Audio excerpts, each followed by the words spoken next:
ಎಲ್ಲ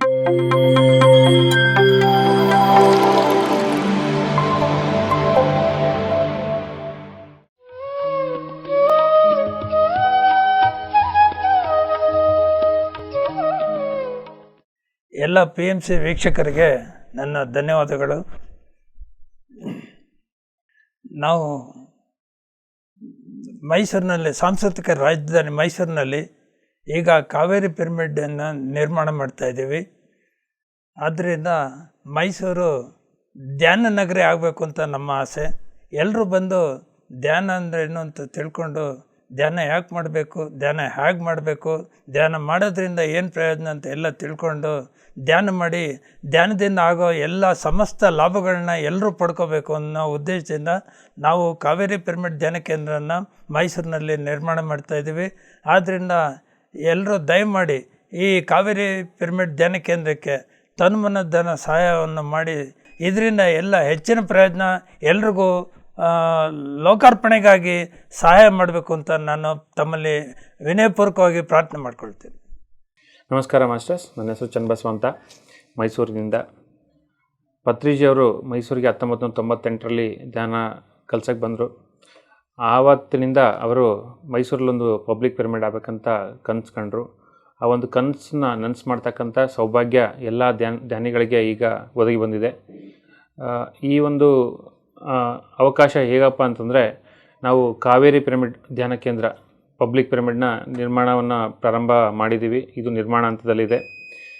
ಈ ಒಂದು ನಿರ್ಮಾಣ ಹಂತದಲ್ಲಿರ್ತಕ್ಕಂಥ ಪಿರಮಿಡ್ನ ಪೂರ್ತಿಗೊಳಿಸೋಕ್ಕೆ ನಮಗೆ ಹಣಕಾಸಿನ ಅವಕಾಶ ಇರುತ್ತೆ. ಈ ಒಂದು ಹಣಕಾಸಿನ ನೆರವು ನೀಡಿ ಈ ಒಂದು ಪಿರಮಿಡ್ನ ಪೂರ್ಣಗೊಳಿಸೋಕ್ಕೆ ತಾವೆಲ್ಲ ಕೈ ಜೋಡಿಸ್ಬೇಕಂತ ತಮ್ಮಲ್ಲಿ ಕಳಕಳಿಯ ಮನವಿ.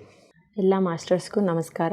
ಮೊದಲನೇದಾಗಿ ನಮ್ಮ ನೆಚ್ಚಿನ ಗುರುಗಳಾಗಿರ್ತಕ್ಕಂಥ ಬ್ರಹ್ಮಶ್ರೀ ಪಿತಾಮಹ ಪತ್ರಿಜಿಯವರಿಗೆ ಹಾಗೂ ಗುರುಮಾತಾ ಸ್ವರ್ಣಮಾಲಾ ಪತ್ರಿ ಮೇಡಮ್ ಅವ್ರಿಗೂ ನಮಸ್ಕರಿಸುತ್ತಾ, ನನ್ನ ಹೆಸರು ಅನಿತಾ. ನಾನು ಮೈಸೂರಿಂದ ಬಂದಿದ್ದೀನಿ. ಮಾಸ್ಟರ್ಸ್, ತಮಗೆಲ್ಲ ತಿಳಿದಿದೆ ಮೈಸೂರು ಸಾಂಸ್ಕೃತಿಕ ನಗರಿ. ಅದೇ ರೀತಿಯಾಗಿ ಮೈಸೂರಲ್ಲಿ ಇರ್ತಕ್ಕಂಥ ಒಂದು ಅರಮನೆ. ಈ ಒಂದು ಅರಮನೆಯನ್ನು ವೀಕ್ಷಣೆ ಮಾಡಲು ಸುಮಾರಾಗಿ ವರ್ಷಕ್ಕೆ 40 ಲಕ್ಷ ಜನ ವೀಕ್ಷಣೆ ಮಾಡಲು ಬರ್ತಾರೆ ಇಲ್ಲಿಗೆ. ಈ 40 ಲಕ್ಷ ಜನ ವೀಕ್ಷಣೆ ಮಾಡಲು ಬಂದಿರತಕ್ಕಂಥ ಈ ಒಂದು ಅರಮನೆ ಥರ ನಮ್ಮ ಈ ಒಂದು ಧ್ಯಾನಾಲಯ ಕೂಡ ಅದೇ ರೀತಿಯಾಗಿ ವೀಕ್ಷಣೆ ಮಾಡಲು ಬರಬೇಕು. ಈ ಧ್ಯಾನಾಲಯ ಅಂದರೆ ಏನು, ಏತಕ್ಕಾಗಿ ನಿರ್ಮಾಣ ಮಾಡಿದ್ದಾರೆ, ಅದೆಲ್ಲವನ್ನು ತಿಳಿಯೋದಕ್ಕೋಸ್ಕರ ನಾವು ನಮ್ಮ ಮೈಸೂರಿನಲ್ಲಿ ಈ ಒಂದು ಕಾವೇರಿ ಪಿರಮಿಡ್ ಧ್ಯಾನ ಕೇಂದ್ರವನ್ನು ಕಟ್ಟಡವನ್ನು ನಿರ್ಮಾಣ ಮಾಡ್ತಾ ಇದ್ದೇವೆ, ಧ್ಯಾನಾಲಯವನ್ನು. ಈ ಒಂದು ಅರಮನೆಯನ್ನು ದೇಶ ವಿದೇಶಗಳಿಂದ ಸುಮಾರು ಜನ ವೀಕ್ಷಣೆ ಮಾಡಲು ಬರ್ತಿದ್ದಾರೆ. ಅಂದರೆ ಆ ಅರಮನೆ ಅನ್ನೋದು ಆಗಿನ ಕಾಲದ ಒಂದು ಸಾಂಸ್ಕೃತಿಕ ನಗರಿಯಲ್ಲಿ ಇರ್ತಕ್ಕಂಥ ಒಂದು ಐತಿಹಾಸಿಕ ಪ್ರೇಕ್ಷಣೀಯ ಸ್ಥಳ.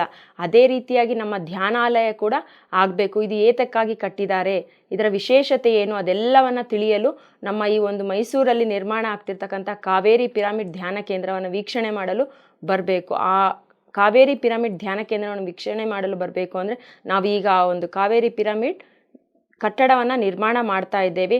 ಆ ಒಂದು ಕಾವೇರಿ ಪಿರಮಿಡ್ಗೆ ನಿರ್ಮಾಣಕ್ಕಾಗಿ ತಾವೆಲ್ಲರೂ ತನು ಮನು ಧನಗಳಿಂದ ಸಹಕರಿಸಬೇಕಾಗಿ ವಿನಂತಿಸಿಕೊಳ್ತಿದ್ದೇನೆ. Thank you. ಎಲ್ಲರಿಗೂ ನಮಸ್ಕಾರ. ನಾನು ಶಾಂತಲಾ, ಮೈಸೂರಿನಿಂದ. ಈಗಾಗಲೇ ಎಲ್ಲರೂ ನಮ್ಮ ಮಾಸ್ಟರ್ಸ್ ಹೇಳಿರೋ ಥರ ನಾವು ಮೈಸೂರಿನಲ್ಲಿ ಒಂದು ಪಬ್ಲಿಕ್ ಪಿರಮಿಡನ್ನು ಕಟ್ತಾ ಇದ್ದೀವಿ. ಇದು ಪಿರಮಿಡ್ ಧ್ಯಾನ ಕೇಂದ್ರ ಅಂತ ಹೇಳೋಕ್ಕೆ ಇಷ್ಟಪಡ್ತೀನಿ ನಾನು. ಅಂದರೆ ನಮ್ಮ ಮೈಸೂರಿನಲ್ಲಿ ದಸರಾ ಅನ್ನೋದು ಎಷ್ಟು ಪ್ರಪಂಚದಾದ್ಯಂತ ಇದು ಒಂದು ವೈಭವವಾಗಿ ಮಾಡುವಂತಹ ಒಂದು ಕಾರ್ಯಕ್ರಮ ಈ 10 ದಿನಗಳ ದಸರಾ. ಇಂಥ ಒಂದು ದಸರಾದಲ್ಲಿ ಬೇರೆ ಬೇರೆ ಫೀಲ್ಡ್ಸಲ್ಲಿ ಈ ಒಂದು ದಸರಾ ಟೈಮಲ್ಲಿ ಸಂಗೀತ ದಸರಾ ಇರಬಹುದು, ಅದೇ ಥರ ನೃತ್ಯ ದಸರಾ ಇರಬಹುದು, ಅದೇ ಥರ ಯುವ ದಸರಾ ಇರಬಹುದು. ಈ ಥರ ನಾನಾ ವಿಧವಾದ ದಸರಾಗಳನ್ನು ಇಲ್ಲಿ ಈ 10 ದಿನ ಸೆಲೆಬ್ರೇಟ್ ಮಾಡ್ತಾರೆ.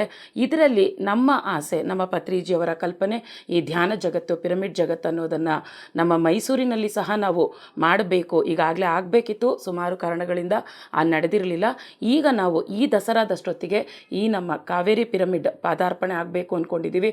ಇದೇ ಥರ ಧ್ಯಾನ ದಸರಾ ನಾವು ಮಾಡಬೇಕು ಅಂತ ಆಸೆ ಪಡ್ತೀವಿ. ಹಾಗೆ ಎಲ್ಲ ಪ್ರವಾಸಿಗರು ಯಾರೆಲ್ಲ ಬರ್ತಾರೆ ಅವರೆಲ್ಲ ಮೈಸೂರಿನಲ್ಲಿ ಈ ಒಂದು ಕಾವೇರಿ ಪಿರಮಿಡ್ಗೆ ಬಂದು ಧ್ಯಾನವನ್ನು ಮಾಡ್ತಾ ಈ ಧ್ಯಾನ ದಸರಾ ಫಲವನ್ನು ಸಹ ಅನುಭವಿಸ್ಬೇಕು ಅಂತ ಕೇಳ್ಕೊತೀವಿ.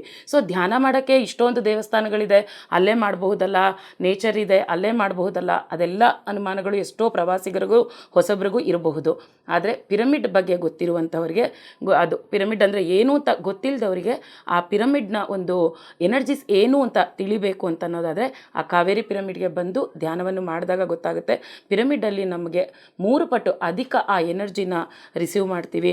ಎಷ್ಟೋ ಜನರು ಎಷ್ಟೋ ಒಂದು ಅವರ ಕಾಯಿಲೆಗಳಿರಬಹುದು ಎಲ್ಲವನ್ನು ಆ ಒಂದು ಅಂದರೆ ದೈಹಿಕ ಅಥವಾ ಮಾನಸಿಕ ಯಾವುದೇ ರೀತಿ ಕಾಯಿಲೆಗಳಿದ್ರೂ ಎಲ್ಲವನ್ನು ಅತಿ ಬೇಗ ಅತಿ ಸುಲಭವಾಗಿ ನಮ್ಮ ಈ ಆನಾಪಾನಸತಿ ಧ್ಯಾನದಿಂದ, ಅದು ಪಿರಮಿಡ್ ಕೆಳಗೆ ಮಾಡುವುದ ಧ್ಯಾನದಿಂದ ಎಲ್ಲವನ್ನು ಅವರು ಸರಿ ಮಾಡ್ಕೋಬಹುದು. ಅದಕ್ಕೊಂದು ಎಕ್ಸ್ಪೆರಿಮೆಂಟ್ ಅಂತನಾರು ಅನ್ಕೋಬಹುದು, ಎಕ್ಸ್ಪೀರಿಯನ್ಸ್ ಅಂತನಾರು ಅನ್ಕೋಬಹುದು. ಒಟ್ಟು ಈ ಒಂದು ಕಾವೇರಿ ಪಿರಮಿಡಲ್ಲಿ ಬಂದು ಎಲ್ಲರೂ ಅದರ ಒಂದು ಉಪಯೋಗವನ್ನು ಪಡ್ಕೋಬೇಕು ಅಂತ ನಾವೆಲ್ಲ ಕೇಳ್ಕೊತೀವಿ. ಅದಕ್ಕೆ ನಿಮ್ಮೆಲ್ಲರ ಧನ ಸಹಾಯ ಅತ್ಯಂತ ಮುಖ್ಯವಾದದ್ದು. ಪತ್ರಿಜಿಯವರು ಹೇಳ್ತಾರೆ, ನಾವೊಬ್ಬರೇ ಸೇರಿಕೊಂಡು ಬೇಕಾದ್ರೂ ಮಾಡ್ಬೋದು ನಾವೇನೆ, ಆದರೆ ಅದರಲ್ಲಿ ಎಲ್ಲರ ಸಹಾಯ ಹಸ್ತ ಇದ್ದಾಗ ಅದರ ಎನರ್ಜಿಸು ಇನ್ನೂ ಜಾಸ್ತಿ ಆಗುತ್ತೆ. ಹಾಗಾಗಿ ಎಲ್ಲರನ್ನ ನಾವು ಕೇಳ್ಕೊತೀವಿ, ನಿಮ್ಮೆಲ್ಲರ ಸಹಾಯ ನಮ್ಮ ಈ ಕಾವೇರಿ ಪಿರಮಿಡ್ಗೆ ಬೇಕು ಅಂತ ಕೇಳ್ಕೊತಾ ಇದ್ದೀವಿ. Thank you sir. Thank you. PMC Kannada channel ಅನ್ನು ಲೈಕ್ ಮಾಡಿ, ಶೇರ್ ಮಾಡಿ, ಸಬ್ಸ್ಕ್ರೈಬ್ ಮಾಡಿ ಮತ್ತು ಮಾಡಿಸಿ. ಎಲ್ಲರಿಗೂ ಧನ್ಯವಾದಗಳು.